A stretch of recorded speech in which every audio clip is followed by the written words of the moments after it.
प्रिय भगवत कथा रसिक प्रेमियों, सागर जय श्री राम।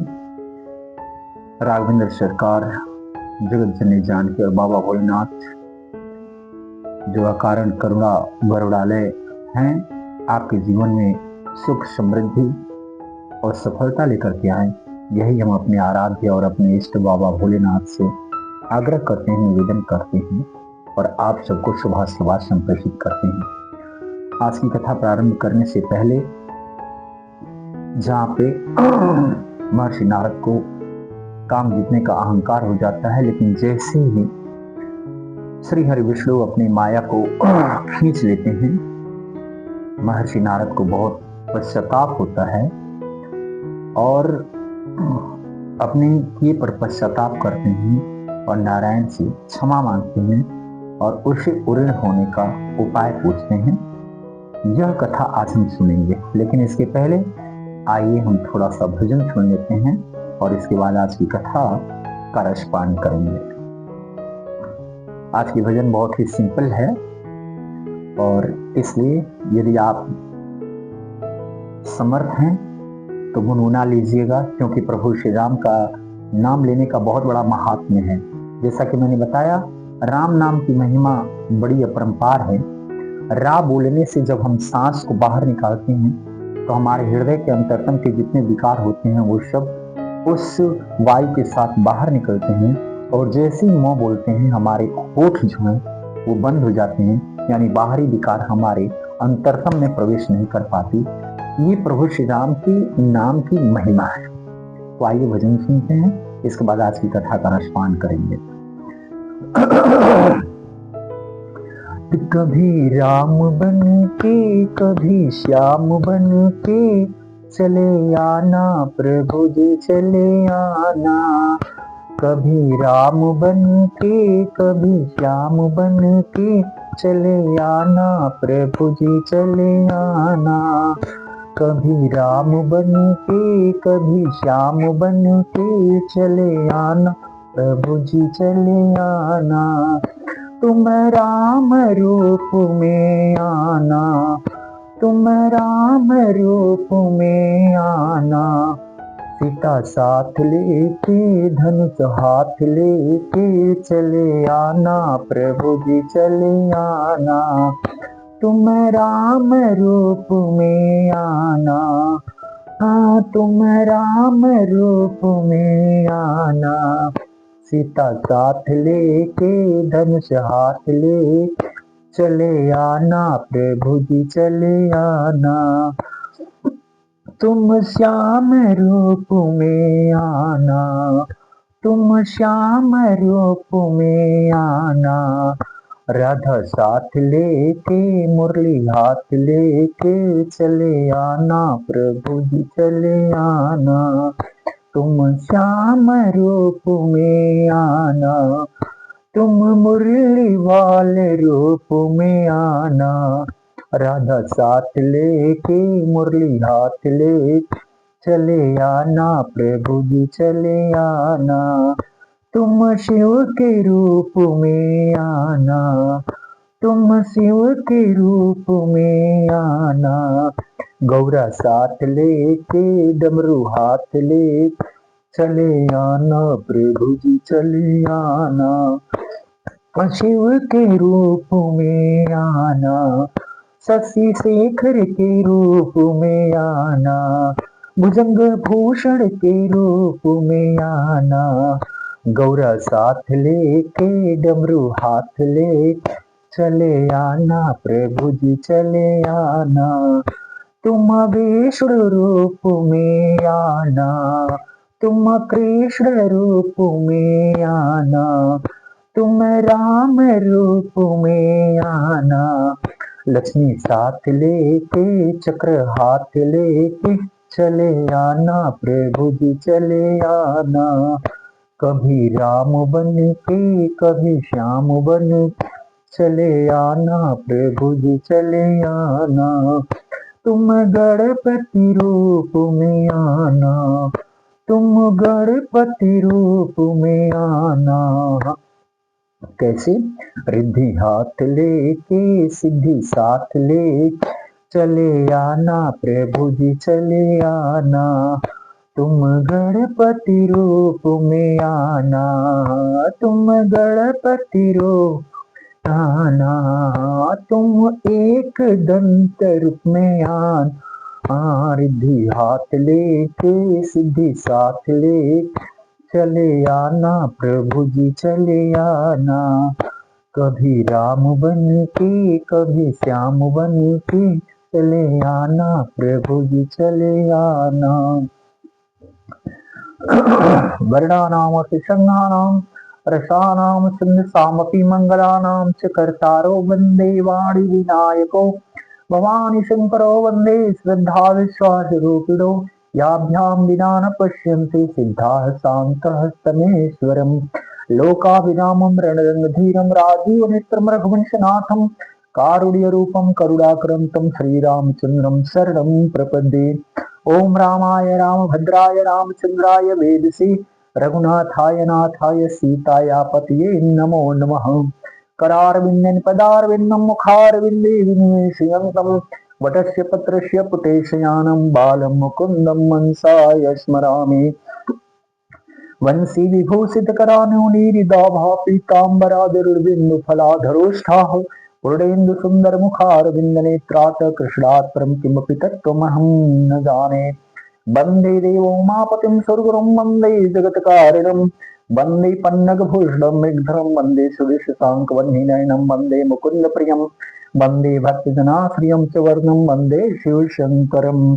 जय राघवेंद्र सरकार माँ जानकी। ओम आंजनाथ जय नमः, ओम आंजनाथ जय नमः, ओम आंजनाथ जय नमः। प्रिय दर्शकगण, श्रोतागण, जय श्री राम।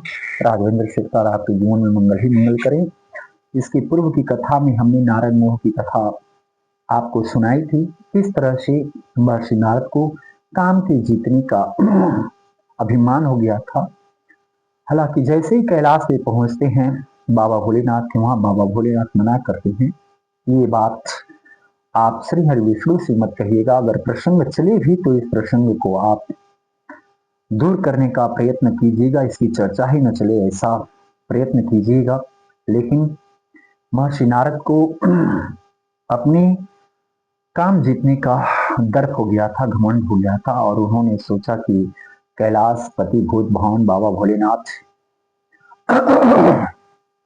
ने जो किया है वो शायद सही नहीं है, और अपने अहंकार में चूर होकर के ये बात भगवान श्री हरि विष्णु से वो साझा कर देते हैं। इसकी बात ब्रह्मा जी से भी साझा कर देते हैं। जैसे ही श्री हरि विष्णु से ये बात कहते हैं, श्री हरि विष्णु को समझ में आ जाता है कि मेरे भक्त के अंदर अहंकार का बीज उत्पन्न हो गया है। माया की नगरी से एक माया की नगरी, माया को बुलाते हैं और माया की एक नगरी की रचना करते हैं अपनी माया के बल से, जहाँ के एक राजा होते हैं शिवनिधि और उनकी पुत्री होती है विश्वमोहिनी। और बताया था कि जो राजन है शिवनिधि वो अपनी कन्या को बुलवाते हैं और महर्षि नारद से उसकी हस्तरेखाओं का अध्ययन करवाते हैं। तो महर्षि नारद को पता चलता है कि ये विश्वमोहिनी जिसको बरेगी वो अजर अमर अविनाशी होगा, और उसकी सुंदरता को देख करके महर्षि नारद जो होते हैं बहुत ज्यादा व्याकुल हो जाते हैं और सोचते हैं कि किस तरह से यह कन्या मुझे वर ले। तो सोचते हैं कि श्री हरि विष्णु के अलावा इस समय मेरी कोई सहायता नहीं कर सकता, और श्री हरि विष्णु के वहां बैकुंठ लोक में जाने में तो मुझे थोड़ा समय लगेगा, क्यों ना हरि का स्मरण मैं नहीं करूं। जैसे ही हरि की आराधना में लीन होते हैं, बैकुंठपति लक्ष्मीपति नारायण जो होते हैं वहां पर प्रकट होते हैं और महर्षि नारद आप बीती बताते हैं। तो श्री हरि विष्णु बोलते हैं मैं वही यत्न करूंगा जिस तरह से आपका कल्याण हो। ऐसा कह करके श्री हरि विष्णु एवं मस्तु कह देते हैं और उनको स्वरूप जो है वो बंदर का दे देते हैं। और महर्षि नारद जो है अपने उस स्वरूप को लेकर के राज दरबार में पहुंचते हैं, जहां पर वो राजकुमारी बरमाला लेकर के भ्रमण कर रही होती है और राजाओं की तरफ अपनी नजर डालती है।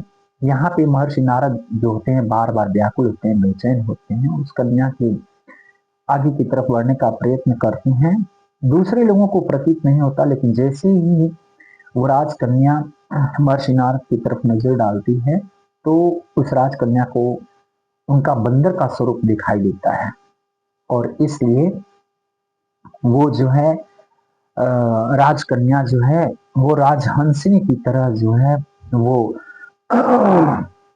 सखियों को लेकर के निकल पड़ती हैं, और उस दरबार में जितने भी राजागण हैं उस कन्या को देखते हैं कि कन्या अपने हाथ में जो है वरमाला को लेकर करके पूरे उस जगह पे विचरण कर रही होती है। और इधर नारद ऋषि जो है वो अहंकार में फूले बैठे हुए हैं कि मेरी जैसी तो सुंदर स्वरूप वाला यहाँ पर कोई नहीं है। बहुत ज्यादा व्याकुल होते हैं, सोच में पड़ जाते हैं कि कन्या क्यों नहीं वरमाला डालती है। उसी समय भगवान श्री हरि विष्णु जो होते हैं एक सुंदर राजकुमार का रूप धारण करके वहां पर पहुंचते हैं, और वो कन्या जो होती है श्री हरि विष्णु के गले में अपनी जयमाला डाल देती है, और वहां से श्री हरि विष्णु उस राजकन्या को लेकर के निकल पड़ते हैं।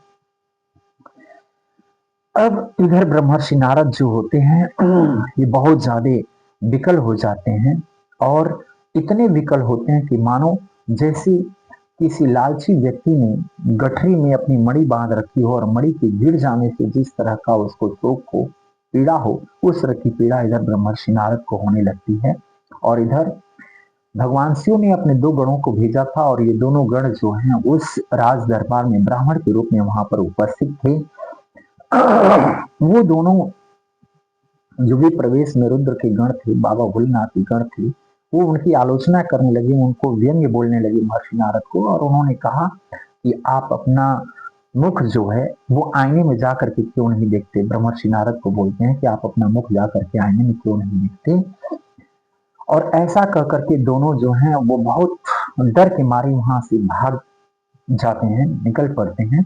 और इधर ब्रह्मर्षि नारद जो हैं वो जल में अपनी छाया को देखते हैं।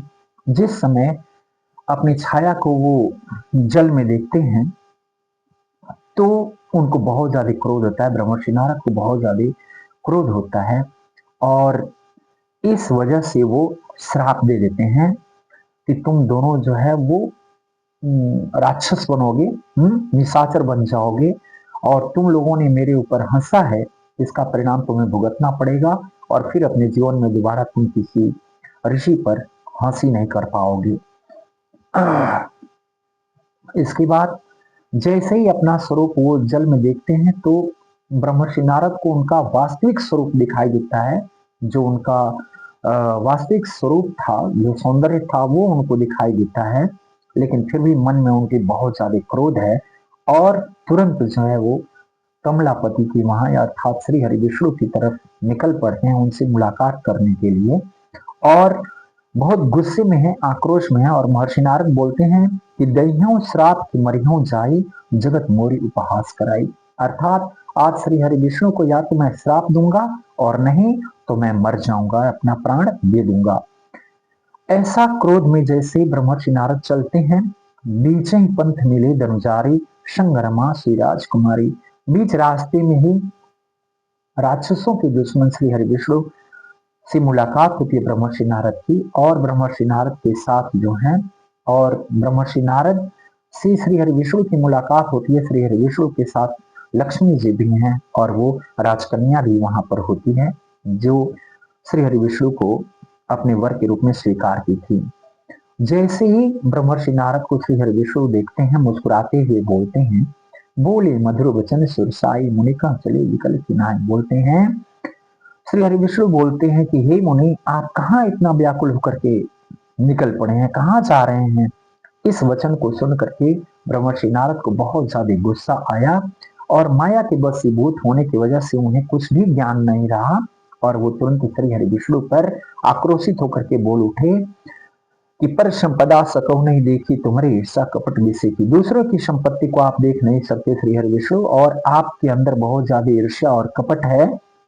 जिस समय समुद्र का मंथन हुआ उस समय भगवान शिव को आपने बावला बना करके और देवताओं को प्रेरित करके भगवान शिव को विषपान करा दिया, असुरों को मदिरा पिला दी, विष को शंकर को दे दिया, और अपने रमा यानी लक्ष्मी को ले लिया, और वहां से जो सुंदर मणि निकली थी उसको भी आपने अपना कर लिया। आप हमेशा से स्वार्थ साधने वाले, कुटिल और कपट व्यवहार वाले हैं, और आपके सिर पर किसी का प्रभाव नहीं है।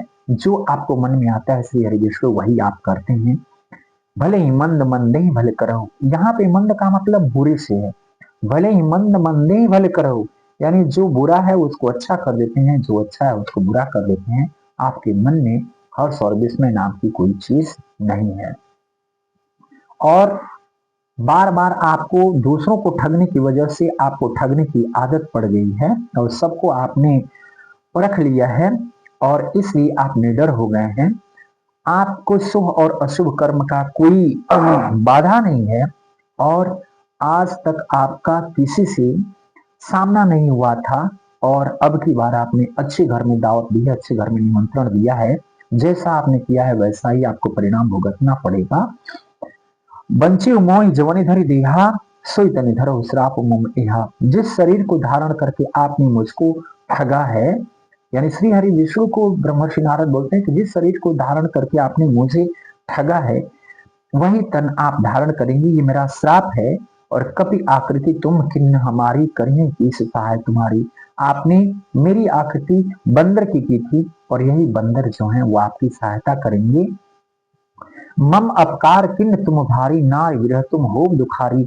मेरा आपने बहुत ज्यादा अपकार किया है, मेरा आपने बहुत ज्यादा अहित किया है, और इसलिए आप भी नारी के विरह में जो होंगे बहुत ज्यादा दुखी होंगे। इतना श्राप देने के बाद जो है श्री हरि विष्णु जो है वो अपनी माया को खींच लेते हैं ब्रह्मर्षि नारद के ऊपर से। जैसे ही श्री हरि विष्णु अपनी माया को खींच लेते हैं ब्रह्मर्षि नारद के ऊपर से, वैसे ही नारद जी अपनी वास्तविक दशा में आते हैं, और बहुत ज्यादा भयभीत होकर के श्री हरि विष्णु के चरणों में गिर पड़ते हैं, और इसके बाद बहुत पश्चाताप करते हैं और कहते हैं कि हे नाथ, हे नारायण, हे श्री हरि विष्णु, मृखा हो मम श्राप कृपाला, मम इच्छा कह दीन दयाला। कहते हैं कि हे नारायण, मेरा श्राप विफल हो जाए। हाँ, इस पर बहुत ज्यादा पश्चाताप करते हैं, लेकिन श्री हरि विष्णु कहते हैं कि इसमें आपका कोई दोष नहीं है, ये मेरी सब इच्छा थी। और फिर ब्रह्मर्षि कहते हैं कि मैंने बहुत सारे आपको बुरे वचन कहे, हे श्री हरि विष्णु, किस तरह से मेरे पाप मिटेंगे, इसका कोई उपाय बताइए। तब श्री हरि विष्णु बोलते हैं कि जाय शंकर नामा हो हृदय तुरंत विश्रामा। आपने जो श्राप दिया है वो तो टल नहीं सकता, लेकिन आपको सांत्वना मिलेगी। आप श्री हरि शशांक शेखर शेखर भूषण भूषण भगवान शिव शंकर का आप सतनाम का जाप करें, आपको आराम मिलेगा। और शिव के समान, बाबा भोलेनाथ के समान मेरा प्रिय कोई नहीं है, ये जान करके आप ऐसा मन में इस विश्वास को भूल कर भी कभी छोड़िएगा नहीं। यानी भगवान भोलेनाथ मुझको अति प्रिय हैं, ये विश्वास आप मन में रखिएगा और इसे कभी भूलिएगा नहीं। जहीं पर कृपा न करे पुरारी, सो न पाओ मुन भगत हमारी। श्री हरि विष्णु कहते हैं कि जिस पर भगवान भोलेनाथ की कृपा नहीं होती वो इंसान कभी मेरी भक्ति को प्राप्त नहीं कर सकता। अस और धरि मही विचर हो जाए, अब न तुम्हें माया निराई। ऐसा अपने मन में विचार करके आप धरती पर विचरण कीजिए, और आपको कभी कोई माया जो है वो सताएगी नहीं। इस तरह से श्री हरि विष्णु ने नारद ऋषि की जो संकट था, जो पश्चाताप था, उसका उन्होंने निवारण किया, और उनके कष्ट को कम करने का उन्होंने तरीका भी बता दिया कि आप बाबा भोलेनाथ के सतनाम का जाप करते रहिए, आपको विश्राम मिलेगा, और आपको पश्चाताप करने की कोई आवश्यकता नहीं है। ये सब मेरी इच्छा से हुआ है, इसमें आपका कोई दोष नहीं है। जैसे ही ऐसा कहकर के प्रबोध करके श्री हरि विष्णु अंतर ध्यान हो जाते हैं, उसी समय बाबा भोलेनाथ की जो दो गण ब्राह्मण का रूप धारण करके ब्रह्मर्षि नारद का अपमान किए थे, वो सब भी उनको प्रसन्न जान करके उनके चरणों में आकर के गिरते हैं और बोलते हैं कि हम लोग ब्राह्मण नहीं थे, हम बाबा भोलेनाथ के जो थे वो गण थे, और हमसे गलती हो गई है, हमें क्षमा कीजिए।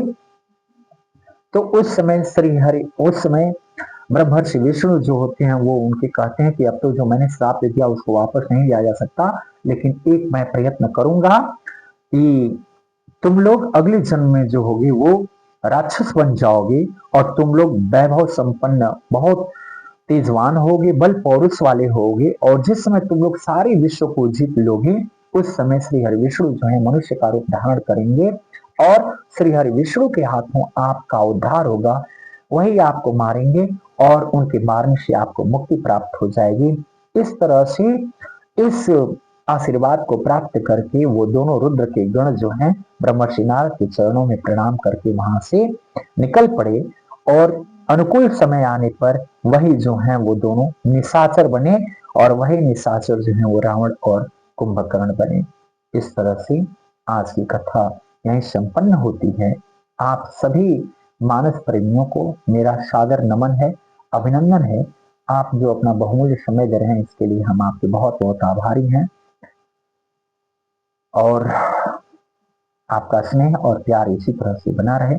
सादर जय श्री राम। राघवेंद्र सरकार आप सभी का कल्याण करें। जय श्री राम।